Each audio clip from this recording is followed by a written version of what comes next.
Well, good morning, and welcome to the World Lost Show here on iHeartRadio.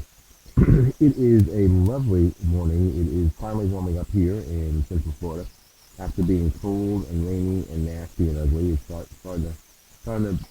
The sun is coming out. In the very kind of in the very same way that the president's speech last night at the State of the Union address says that the shadow of crisis has passed and the State of the Union is strong, is what the president said. And I'm guessing that that was a message that was received well by a lot of people who are supporters of the president. Um, However, I'm not so sure, frankly, if that's the truth.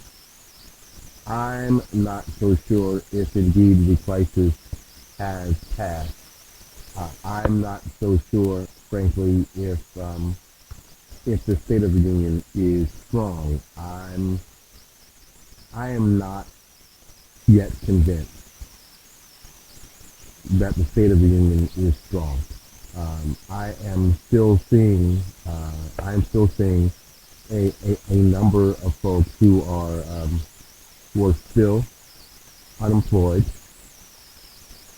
Um, I'm still seeing um, I'm still seeing a depression in certain parts of the housing market. We're starting to see a little bit of rebirth in the housing market and housing prices, but basically it's because there are investors who are coming in and keeping the prices up. People who are speculating. That's not families like the family that he mentioned. I mean that he pointed out last night, getting to go in and purchase their first home. That's not what's happening. That's not the norm.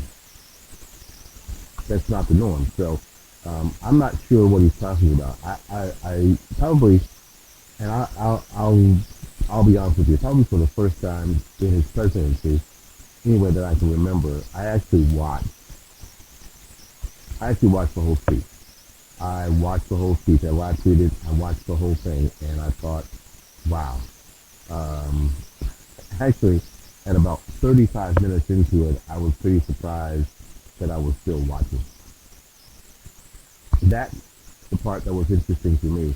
That at 35 minutes, I was surprised that I was still watching. That I hadn't just turned the television off and or switch over to 1265, which in my area is the Science Channel, to watch Mythbusters or How It's Made or something that was at least plausible.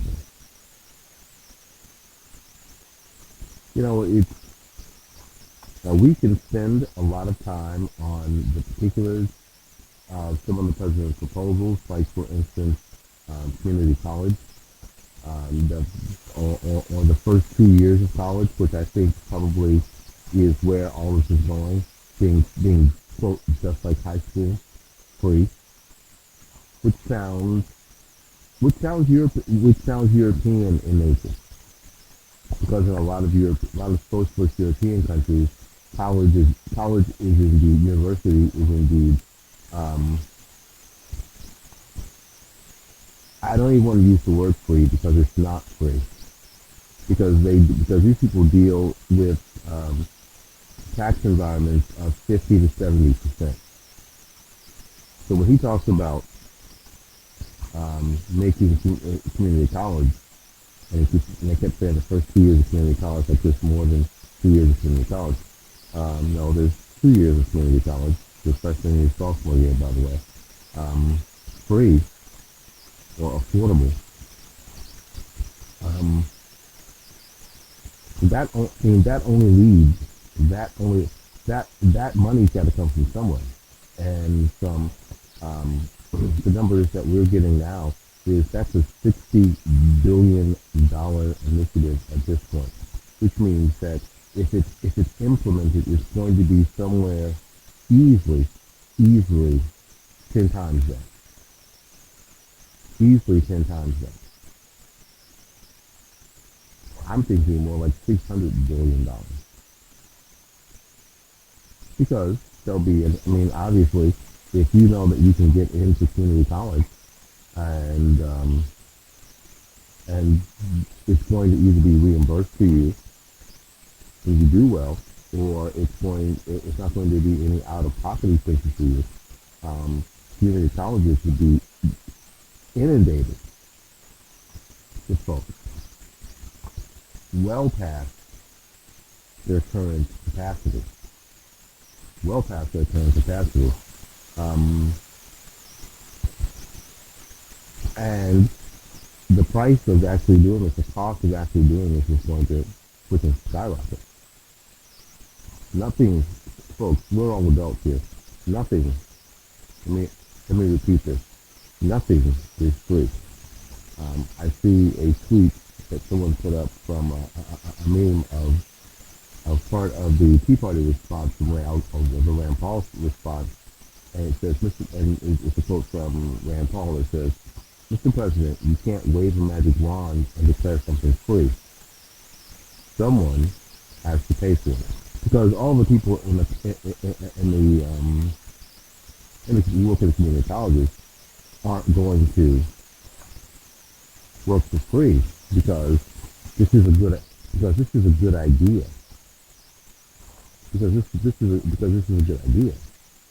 right? No, it's going to cost. It's going to cost. Is it not? It's going to cost. So, if it's going to cost, then you can't say it's free. And it can't be that ghetto thing, well, it's free to me, so it's free. Well, no. No. So, initially, you're talking about $60 billion. And it's interesting that it's the same old stuff. It's the same old stuff. And the president's talking about doing things differently, and he's doing the same old stuff, the same old song and dance. It was Giveaway Tuesday in D.C. It was Giveaway Tuesday, and it was Hypocrisy Tuesday. When the president is saying that he needs, that he wants to see, and he says the American people want to see, a new politics. We need politics. Well, but at the same time saying that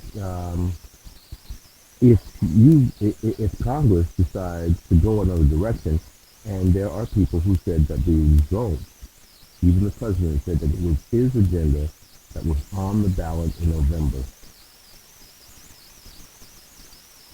The President of the United States, Barack Obama, said that it was his agenda that was on the ballot. Correct? Now,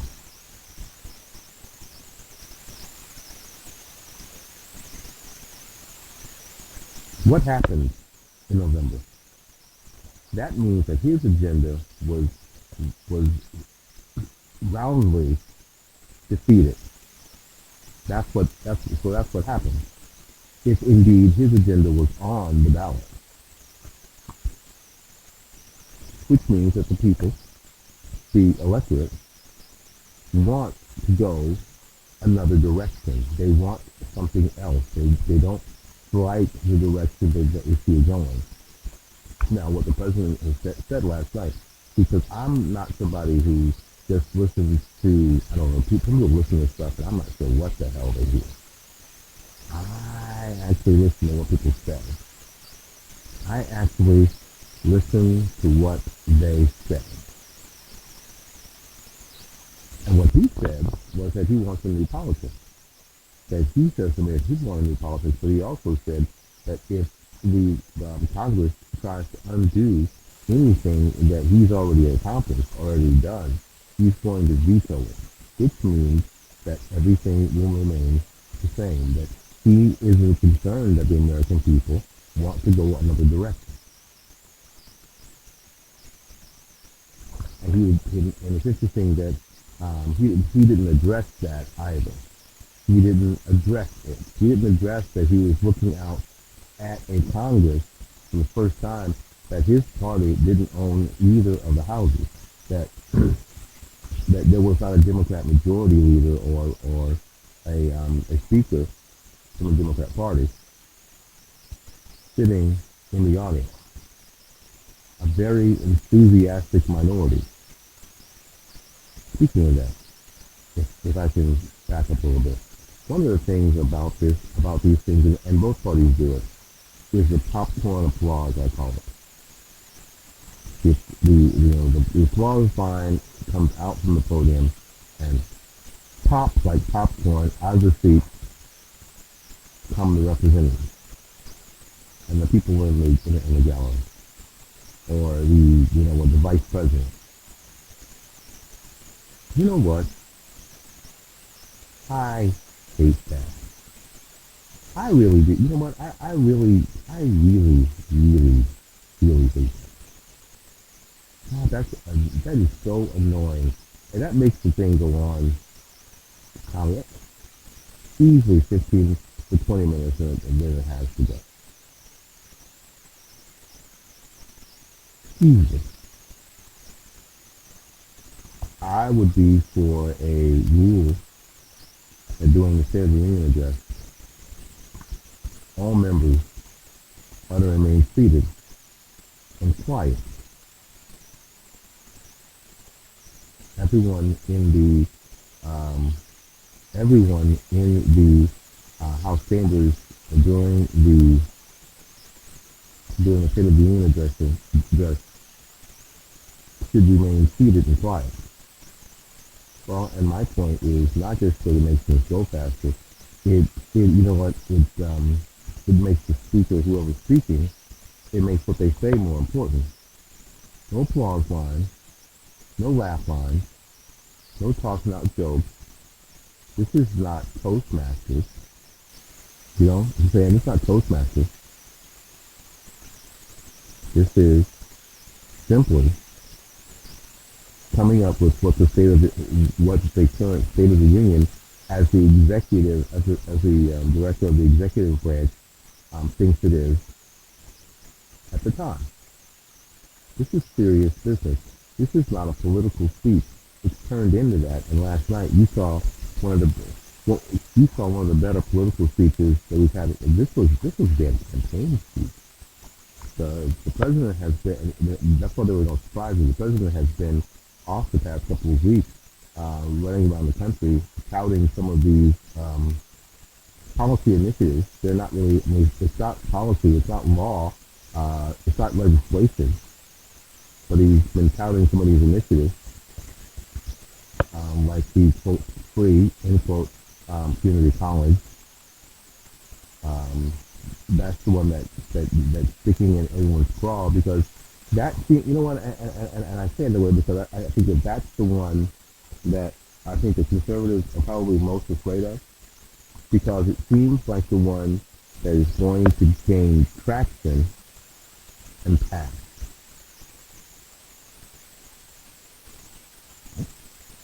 With a Republican majority in the House and a Republican majority in the Senate. That is going to be very, very tough to go to the American people, and for these people to go to the American people and say, you know what, we understand that there is an incredible rising cost of higher education in this country, and we're not going to do it. And the president has said that he wants to not only bring down the cost, he wants to actually get rid of the cost in the first 2 years to zero. And we're not going to do it. And we're not going to do it. Because the reality is, now I got to start talking about reality, when the president is talking about emotion. How does that make, when you say that I want community college to be free, how does that make mom and dad feel? Who may have 4 kids, 4 teenagers, and college is looming. That makes them say, that gives them a big old sigh of relief. It's an emotional thing. And what we have to understand, the president is really good. And liberals, for the most part, really good at stoking people's emotions. And that's exactly, I think that's exactly what he was good at last night. He was stoking all these policy initiatives, and stoking people's emotions. That's why he's always been where he has a guest and his family. He's got, and he's, and she writes him a letter about her husband, who's a construction worker, and they had just got married, and they were in love in America. That's the line he used. There's nothing better than that. Love in America. To paint an emotional picture. Now, and he's in the construction business. Now, what the president didn't say was why the construction business and the housing bubble burst, and this young man's work dried up.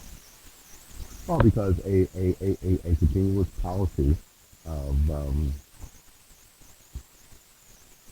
forcing forcing banks to give loans to people who couldn't afford it for home.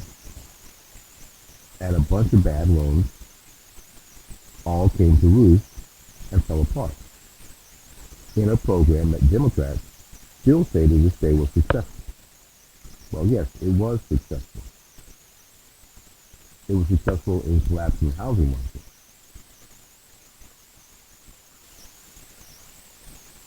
That's it.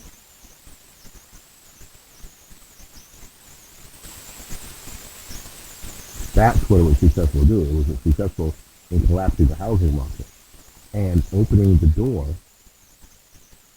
for onerous and misguided regulations like in Dodd-Frank. That's what it was successful doing. But that's always. I don't want to get off the subject here, but that's always the plan. Always the plan is to blow something up intentionally, no matter how long it takes, so you can quote fix it, end quote. Right? That's always the plan. So you can come in with your plan and fix it.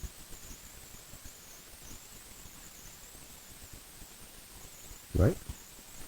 And that's exactly what the left did as it related to this family that the president brought to the White House to sit in between his wife and Joe Biden, Dr. Biden, right?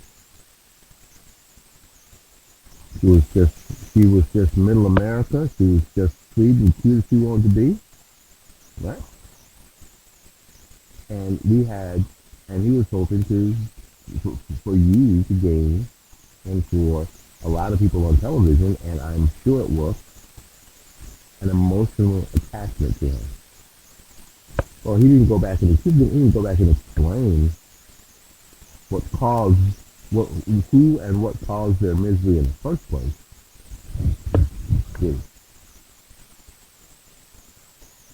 he didn't go back and explain what caused their misery and their tough road in the first place.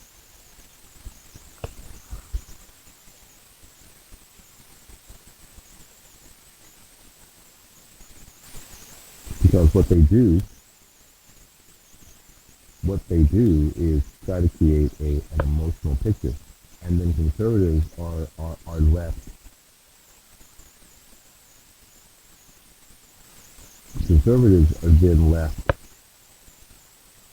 with just facts and figures. And the president has said, people will come at you with facts and figures, right? That's all they're left with. Nothing emotional about the cost of something. The smell of a new car. Imagine yourself driving this car. And then you get all jacked up about it, and then you say, okay, and then you go into the little room, and now you got to figure out how to pay for it. And that part isn't exciting. That part is always terrifying. Because now you're emotionally attached to this car, and what? You are having trouble backing out of it because you're emotionally attached. And that's how the left and the president sell stuff. That's how they sell it. And that's how they make you, that's how they make you, conservative, the bad guy. Yeah,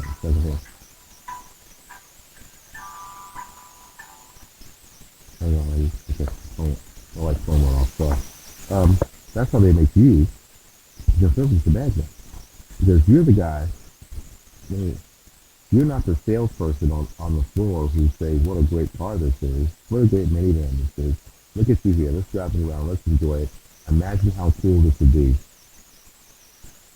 You're the finance guy who says, this is what it's going to cost you every month.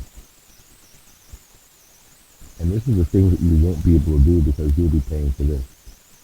And then the president steps in and goes, it's a great investment. And the idea is that you are supposed to feel bad because you're not investing in other people. It's all based on emotion. And we're going to do a show on Blog Talk later today about the emotion of politics. We're going to be on at 1 o'clock talking about the emotion of politics. How to understand them, what to ignore, what to pay attention to. That's what this means. That's what the state of these, this particular citizen address was all about. This was about the emotion of it. This was about the emotion of the new politics and middle class economics. I love that he came up with a new term. Middle class economics. Did you know that the term middle class is a Marxist term? Did you know that?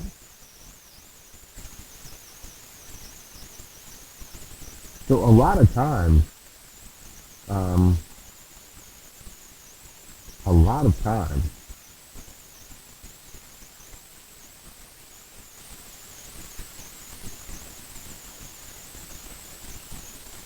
these people, from the left especially, tell us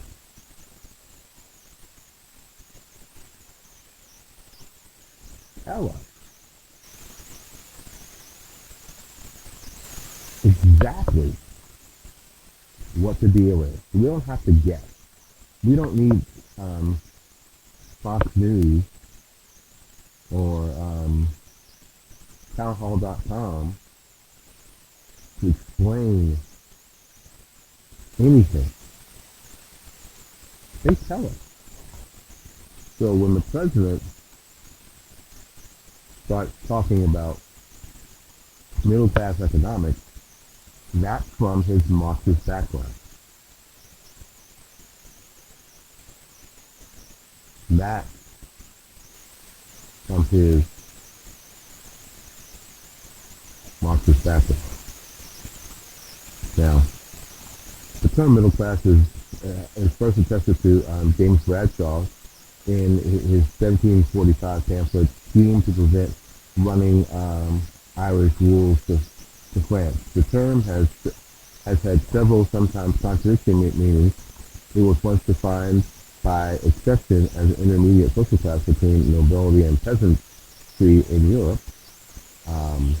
While the nobility owned the countryside and the peasantry worked the countryside, a new bourgeoisie arose, and that means town dwelling, arose around the mercantile functions in the city. Another definition equated the middle class to the original meaning of capitalist, someone who with so much capital they could rival nobles. In fact, to be a capital-owning millionaire was the essential criterion of the middle class in the Industrial Revolution. In France, the middle classes helped drive the French Revolution. The modern use of the term middle class dates to 1913 UK Registrar General report, which the statistician P.H.D. Stevenson identified in the middle classes as the following between the upper class and the working class, included as belonging to the middle class professionals, managers, civil servants, those people. The chief defining characteristic of the membership in the middle class is the possession of significant human capital. With capitalism, middle class initially referred to the bourgeoisie and the petite bourgeoisie. However, in the impoverization of the proletarianism of much of the petite bourgeois world and the growth of the finance capitalism, middle class came to refer to a combination of labor aristocracy, professionals, and white collar workers. It's a again, it's a Marxist term, and when the president starts using phrases like middle class economics, why? That's a buzzword that pulls very well, as opposed to you remember a couple of summers ago it was the 1%, and now it's 1/10 of the of 1%. Now it's 1/10 of 1%. Now it's let's get the very very wealthiest people to support everybody else. Like somehow like they're supposed to. That doesn't seem like that. Like the president has changed forces on this. This seems like more of the same old. This seems like more of the same old politics, Mr. President. The same old politics that you sort of ranted against in your emotional dismount from your State of the Union again. That we should do things differently, that we should look at things differently. Seem to be the same old stuff. And what I kept getting, I don't know about you, you can send me an email at wls860@gmail.com or willieLawsonShow@gmail.com, and let me know. That's willieLawsonShow@gmail.com. It seemed to me that the president wasn't interested in any new politics that he was talking about. What he was doing last night, he was throwing down the gauntlet in front of Congress. He basically said to them, again, we always have to look at what people say. Saying to them, send me a bill that does this. Here's what I want you to do. And I don't care how you argue about it, but send me a bill that does this. Send me a bill that lifts the embargo on Cuba. Whether you think that lifting the embargo on Cuba is a good idea or not. Argue about it, but send me a bill that lifts the embargo on Cuba. Send me a bill that makes community college free. Whether you think it's a good idea or a plausible idea or not, send it to me. Send me a bill that opens up our borders, immigration law. Whether you agree that we should or not. It's the material. Send it to me. Do what the hell I tell you to. Because that's the only way that you will be looked at as being cooperative. You see how he framed this? It's masterful, really. Do what I tell you, or you will be looked at as, or I will make sure that you're looked at as uncooperative. Do nothing. And if you are interested in repealing the Affordable Care Act, I'll fight you. I'll veto it. Now, which is interesting that he said that, because it made me feel, I'm getting out of here. It made me feel like what I've been talking about the past few months has not been in vain. I told you that there are a couple of things that are not going to. I'm already one for one. I told you that John Boehner will be the Speaker of the House.